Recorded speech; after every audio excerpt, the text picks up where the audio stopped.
Good afternoon, wonderful people. A lot of enthusiastic faces and names popping up. Colin, great to see you. Fabienne, thank you very much for being here. Janine, Karen, good to see you again. Vicky, fantastic to see you. VJ, thanks for being here.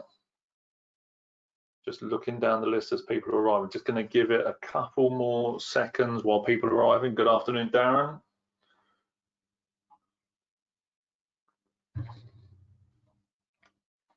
Got 3 days of negotiation concepts and ideas. You can tell when people get fired up about these ideas because they turn up early. Feel the need to make sure they get the best seat in the house. And as you're working from home, you already have the best seat in the house. So before we do this, I'm going to give it a few more seconds while the last few people are arriving. As always, mobile phones, let's zero out the distractions. Let's make sure you've got 100% attention on what you're doing today, on yourselves, and your thinking and development, making sure you've got a drink available as well, keeping hydrated. Good afternoon, Stuart. Petra, great to see you. Tim, thank you very much for being here. Gina, great to see you again. Last couple of people. Just while we're waiting for the last few people in, I'm going to start today's session with a few questions. We're going to be looking at a few things of how much training, if you've had any, if you have had negotiation training, how many hours of negotiation training have you had in relation to your job? So I'm going to be asking a few of these questions when we start today's session, kind of get a flavour for what you guys know, don't know, and start to see how potentially there's a bit of a gap there in the amount of training we have to the amount of time we actually spend doing these things in the real. Good, let's do this. Everybody, fresh page in your notepad, pens at the ready. At the top of that page, you're going to write keepers, and those are going to be the things that you want to remember, keep hold of, and kind of reignite that thinking when you go back to and you finish reading these notes, okay? So get that fresh page ready to get your fresh thoughts on there. And let's get into today's session. Welcome to today's Sticky Learning Lunch with me, Nathan Simmonds, Senior Leadership Coach and Trainer for MBM, Making Business Matter, the home of sticky learning. And we are the leadership development and soft skills provider to the grocery and manufacturing industry. What I do with these sessions is to give you 20 minutes of micro learning that's going to help you be the best version of you in the work that you do, in the moment right now while you're working from it, and preparing you to return back to work in the best possible way. Today's session and the next 2 sessions after this, so it's going to be Friday and then Monday, is all about negotiation skills. And working in the grocery industry, there's a hell of a lot of negotiations going on. For me though, I want to start this with a bit of a question. The question I've written down here for you is, what do you consider to be a negotiation? What sort of things do you think for yourself are negotiations? And I want to see what your thinking is and where your thinking is on these things. What do you think is a negotiation? Gain a positive outcome, yeah. Any interaction between 2 people, can be, yeah.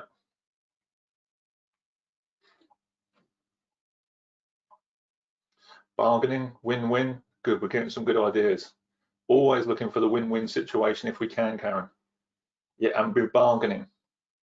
It is an interaction between 2 people. Negotiation, persuasion, and influencing are all similar. Yes, they are.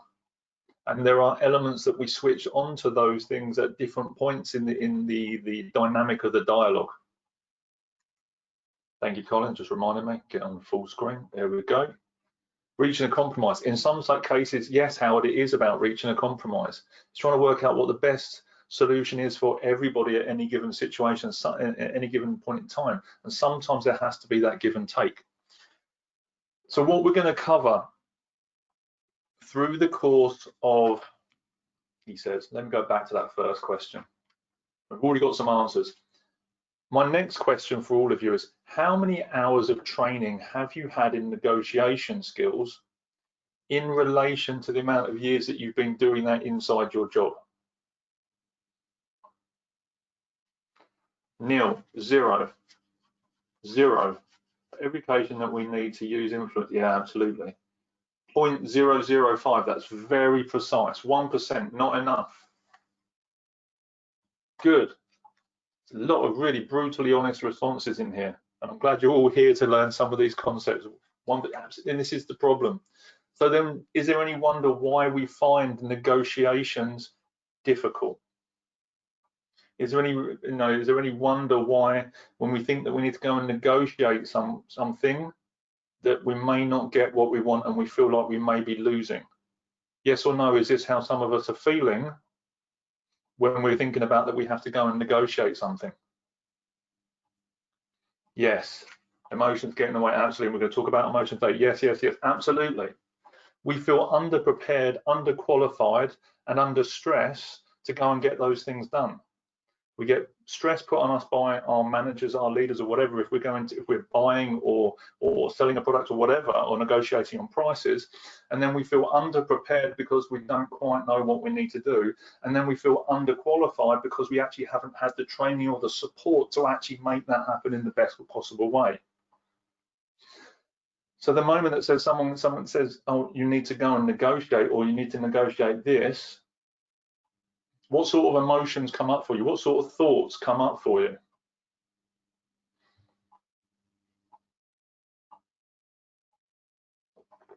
I'm not sure that word is an emotion, Karen, and it wasn't an expletive. It's like, ah. I think that's kind of an outcome of an emotion that goes with this. Win, lose, or walk away. So we're starting to see this win, lose, walk away thing. So we're starting to feel the kind of this pulling away almost. But the good thing in what you're saying there is we're starting to break down some of the things that we need to be thinking about when we go into a negotiation. Often the biggest challenge we have when we talk about negotiation is we're concerned that it may end in conflict, that our needs won't be met. And actually, when you go back to the root cause of any conflict situation, it is based on the fact that either one or both parties believe that their needs are not being met. Any and every conflict situation. So whether it's someone's upset and they're calling their contact center or their mobile phone provider because something's wrong with the terms and conditions, or you go all the way up to full-blown war, it's because one or both parties, whether on an individual or a geographical level, believe their needs are not being met.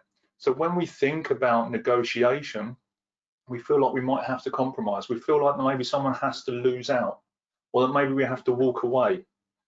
So we start to get these negative connotations, and these emotions start to come up.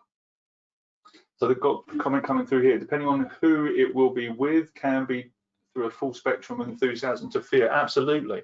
Why? Because the other person on the other side of the table may come with some emotional biases.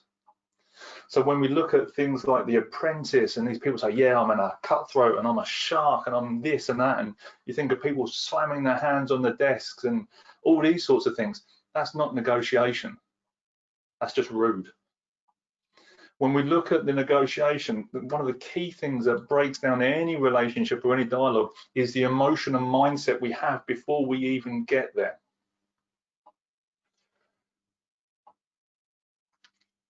You have to be quick thinking on the spot. Sometimes yes. Sometimes yes.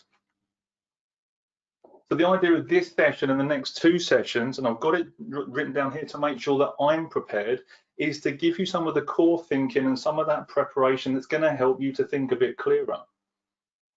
It's going to give you a structure and a dynamic where you can get your thoughts down on paper and go, well, what is it I need? What is it I want? What am I willing to give? What do I want to take away from this? And how am I going to make that happen? How many of you in this group right now do some really clear preparation before you go into a negotiation? Yes or no? Are you preparing yourselves before you go into a negotiation? Yes, good. Ish. Yes, but need to do more. Honest, I like it.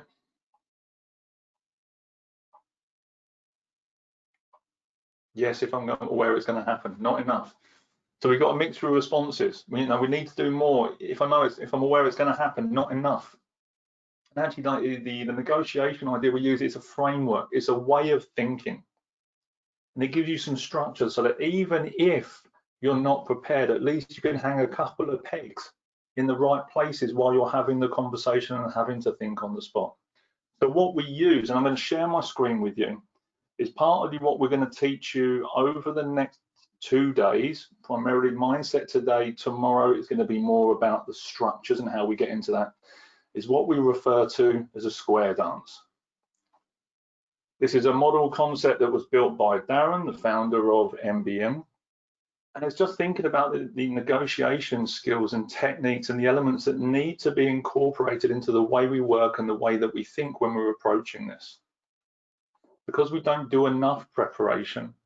And often the preparation that we're told to do is build a PowerPoint deck, put it up on a screen, talk about it, and hope they go for it.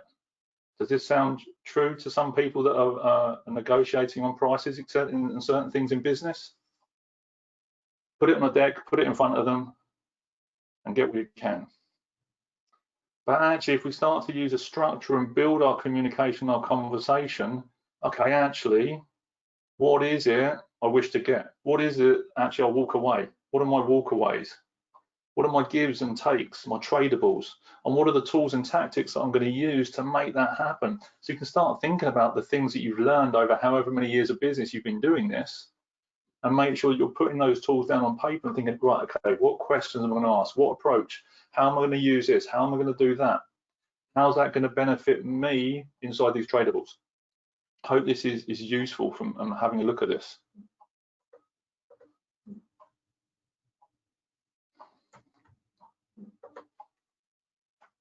The idea is, though, that before we go into these conversations, we need to be preparing. Some of the key negotiations we have are job interviews. How much preparation do you do for a job interview? You are negotiating with someone else to give you a job. And we talked about sales before with Jeff Birch. Every day is a sales day. And if you're selling, there is a level of negotiation that's always happening. Sometimes, you know, it's a difference between you having tea or coffee. So you have to sell yourself the tea or the coffee. Which one would I prefer to have right now? What do I want to get out of this? A miniature negotiation. It sounds almost ridiculous. It's true. When you're going for the job interview, you're negotiating with an individual and to help them see what you're capable of, what you want to get out of this, what your wish is. Now, what your tradables are, what tools and techniques you're going to use to make this interview work for you in your best favor. But as we pointed out, some of the people pointed out there, we simply don't get any training or enough training to help us build the dynamic of conversation. So for the next 3 days, including today, we're going to be looking at some of this structure. Today, though, majority is going to be the mindset before we walk into it. Hope this is useful so far. Where are we going to next? Getting my pens up. We've already got some ideas of what's coming up for people's thinking and approaches for when they're walking into negotiations. Having a look at some of the articles that we've got on MBM for negotiation, one of the front pictures there is actually of a great white shark. Now, we have to think about the mindset that we're approaching it. If we're walking into a negotiation with the kind of almost the spirit and energy of a great white shark, what are we going to be giving off? What sort of demeanor are we going to be sharing in that audience if we're going to be, you know, thinking we're some sort of great white shark on a hunt? What do you think is going to be coming across?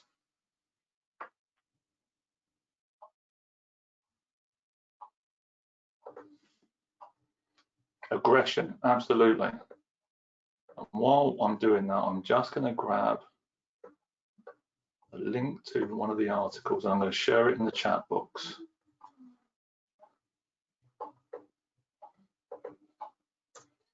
I've just shared the link for the negotiation preparation article where the square dance template is stored at the moment, or is available on there. Just so you've got that in the chat box, just while we're going through this part.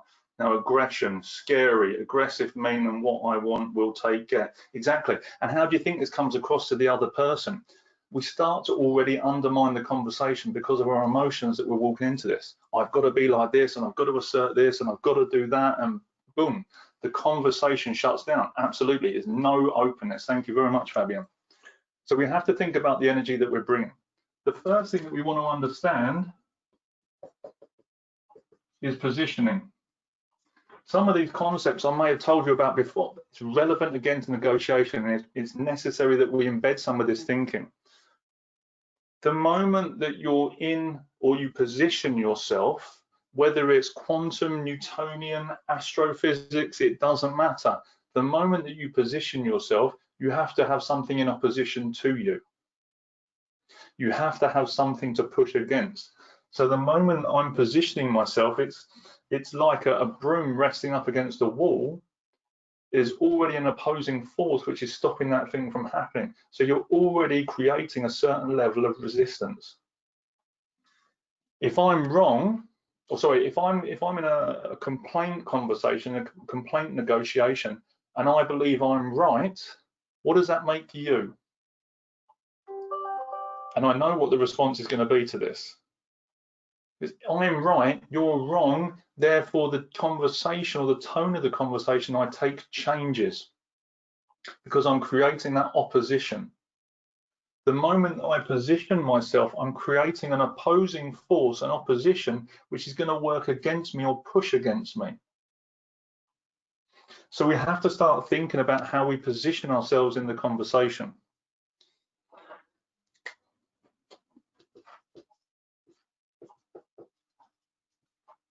The second thing we have to think about is importance. And what I mean by this is how we put importance onto things. So this is when we start getting into kind of this shark idea and these behaviours ideas.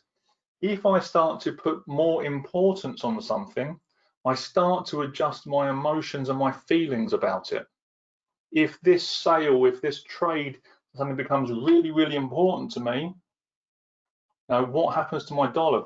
Imagine, now you're a salesman, and if you don't make this sale, you're going to lose your job. If you don't make this sale, you're not going to be able to feed your family. Extreme example, but what happens then is you start to ramp the importance up. What do you think happens? Open question to the audience. What do you think happens to your choice of language and the way that you approach it if your importance starts to go up and you start to increase the pressure?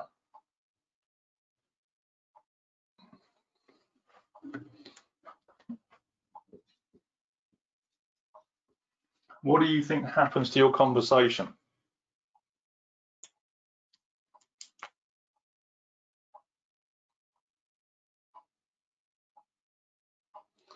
Steely silence.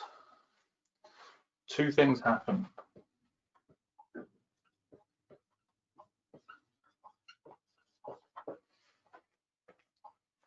Becomes forceful and demanding or desperate. Exactly this. When we increase the importance and the pressure goes up, regardless of what is happening behind the scenes, two things happen. We become needy or greedy. This then shifts our demeanor and the way that we're approaching things and the way that we come across. Again, imagine you're in that job interview and you've got one person that's really nervous or arrogant or too bullshit or whatever it is because they need the job because they're out of work at the moment. Now, and they come across in these ways, do we give them the job even though there's some, even though maybe we know they really need it?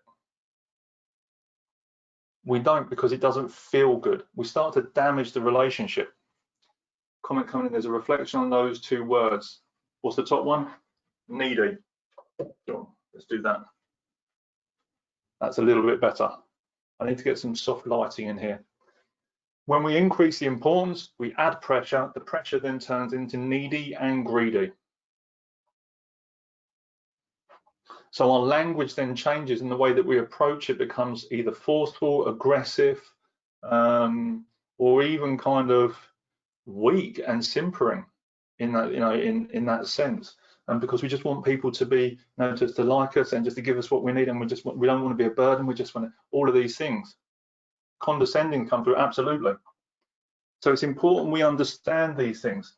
One is positioning yourself in the negotiation as being right, they're wrong. I'm going to undermine them and do everything I can to undermine them, but that's going to create an external pressure. The importance increases the pressure when we become needy and greedy.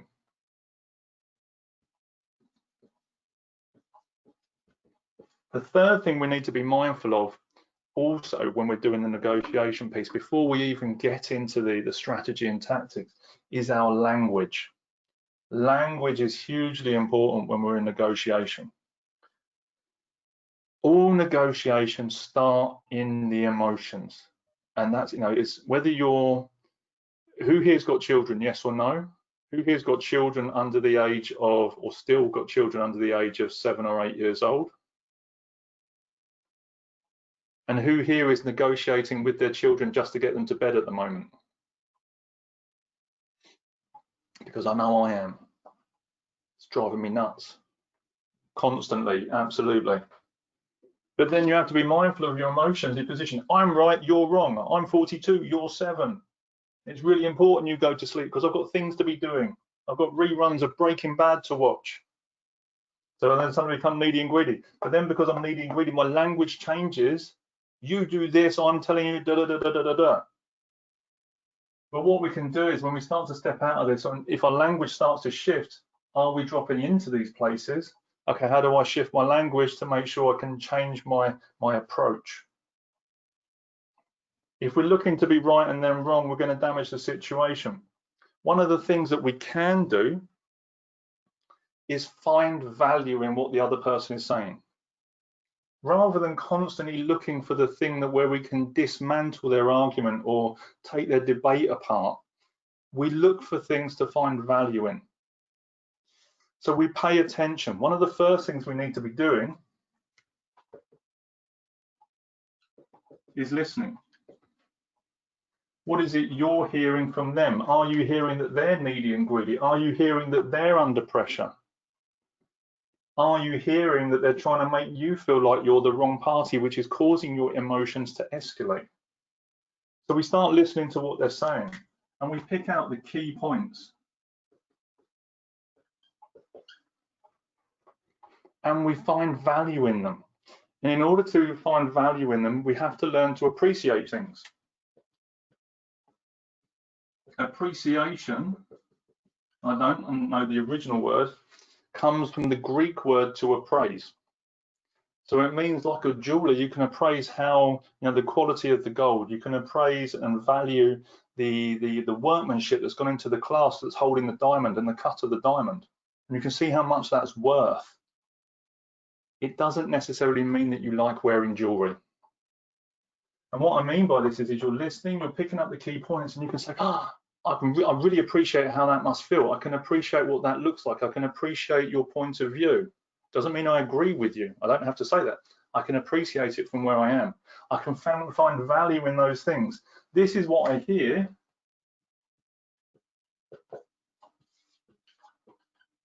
You saying, these are the concerns I'm picking up. This is your interests. This is what your boss is asking for you to get out of this situation. And I want to help you achieve as much of that as possible within the guidelines that I've got so that we can both win out of this. So we listen, we pick up the key points, we find appreciation and value, and then tell them what we heard. Because what you can't do, and there's a couple of points in here that are really important, what you can't do is, I really appreciate what you're saying, but what? Yeah, is what happens to everything you said? When the moment you say but, what happens to everything you said before it? It's completely negated. Exactly that. There is now everything you said before doesn't matter. I appreciate what you said, but right, obviously you don't appreciate what I'm saying. Now the worst one that we often hear, and we hear it from some politicians previously as well, I'm not a racist, but brilliant, because the next words that come out of your mouth are going to be racist. It doesn't matter what nationality or heritage you're talking about, what you're about to say is going to be derogatory to somebody, and that's not okay. So when we're talking to people, when you say, I really appreciate that, that's it. Point out what you heard, pick up what you're saying, and then tie that into what it is you're talking about and how you're helping that person. One of the key things that I teach in here about appreciation, especially in conflict management and complaint handling, one of the worst things you can say to someone is, I understand. Because truthfully, you can never understand someone else's point of view because it's their point of view. My life is different to your life. You've got children, I've got, boys, girls, different ages, different pastimes, different hobbies, different geographical locations, different ways of thinking. You can never truly understand what someone else's point of view is. You can appreciate it though. So the moment that you start saying things like, I appreciate or I understand, but what you're saying is you don't, and also when you say I understand, you can never do that anyway. So my key points kind of in this element is listen deeply, pick up the key points, show appreciation and find merit in what it is they're sharing with you. So that then supports the rest of the conversation and the dynamic of where you want it to go to, rather than trying to position yourself as right and them wrong, which is only going to break the conversation. I hope this is useful. Yeah, I covered everything I wanted to give to you today on the emotional points and some of the languaging around negotiation. What's been useful from today's session? Apologies, we overrun there. I got excited at the last part. What's been useful from today's session so far?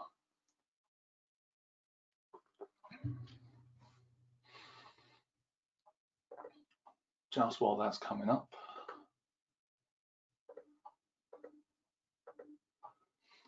What have you taken away? What have you got written down on your keepers sheets from today's session? The language prep, yes. The structure, positioning, importance, language, good. While you're doing that, I'm just getting the link up for tomorrow's session.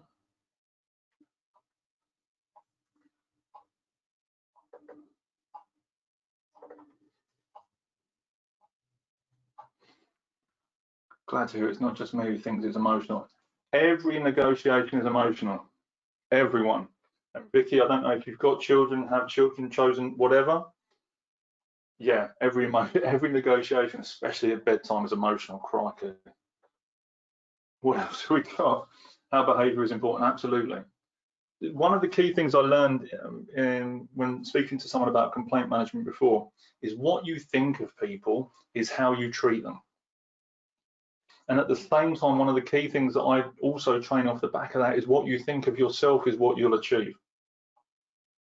So if I think I'm some, predatory monster, a shark that's going to go in here and devour everyone and get everything I need, what do you think I'm going to get? I'm going to get, a scene of chaos. You can imagine a shark in a feeding frenzy. Is that really what I want to get out of this? Is that how I want to treat these people in this relationship? If I think I'm a shark that's going to do this, what do I think of the people around me? Oh, they're just a bunch of dead fish.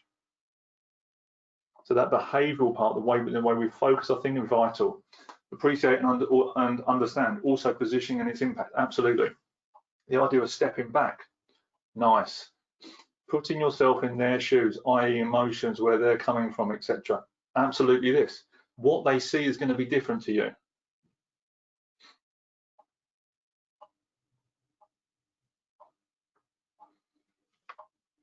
If you go into negotiation, you'll lose, you win. Yeah, it's all about thinking that someone is going to be worse off, and that's not the way to come out of it. The idea is when we look at the square dance, there's going to be give takes, there's going to be tradables, going to be things that we really want to get, and there's things that's it, I'm out, and honouring that from an emotional point of view. I hope this has been useful. So how do you approach, good, thank you very much for coming to the questions. How do you approach negotiation that is really important without overly showing it is very important? It doesn't make it less urgent or desired. I guess job interviews is one of those things, or getting a new client. You didn't have them in the first place. You're not losing anything. Often I had a conversation with a client this morning around career development. Whenever you go for a job interview, if you don't get the job, you're still winning. we go into these situations as if we feel like we're going to lose something. You go into a job interview, and even if you don't get the job, you're going to get phenomenal feedback and some reflection on how to improve it next time. You're still winning.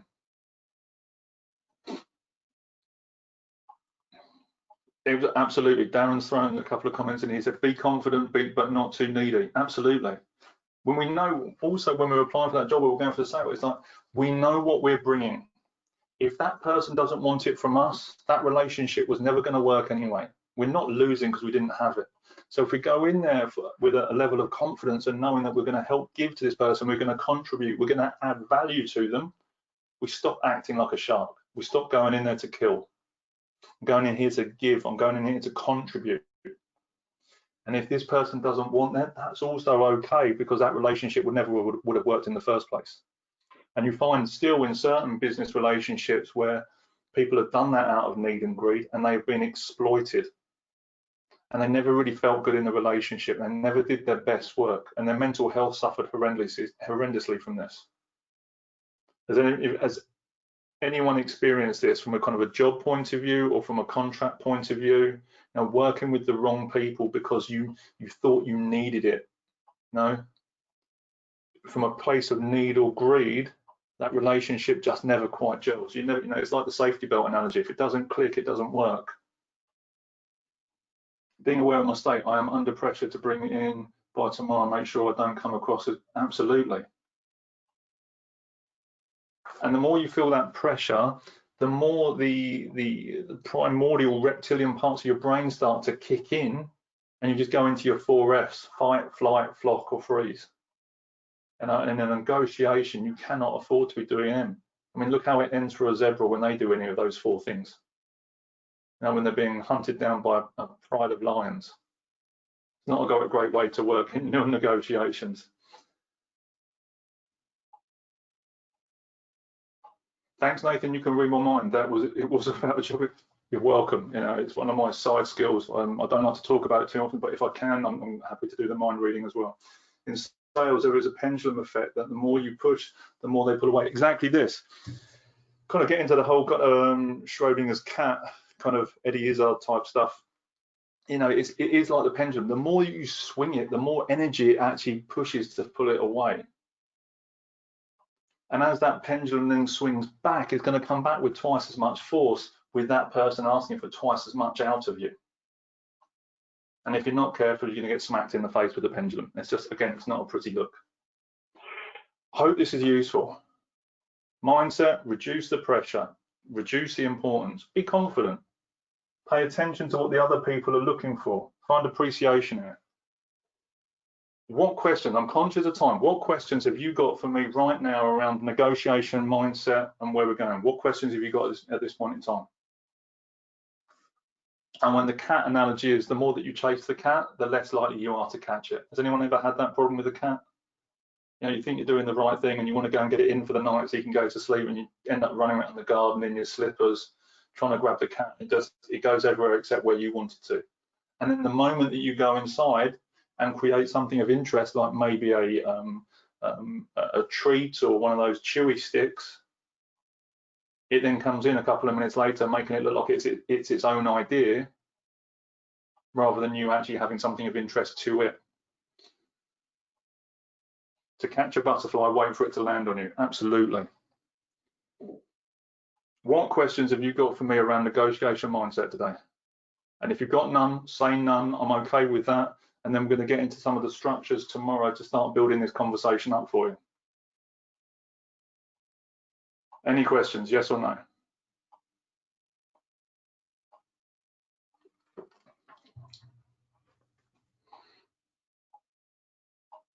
Yes, Vicky, we will be going through the square dance tomorrow. We're going to start breaking that down over the course of a couple of days.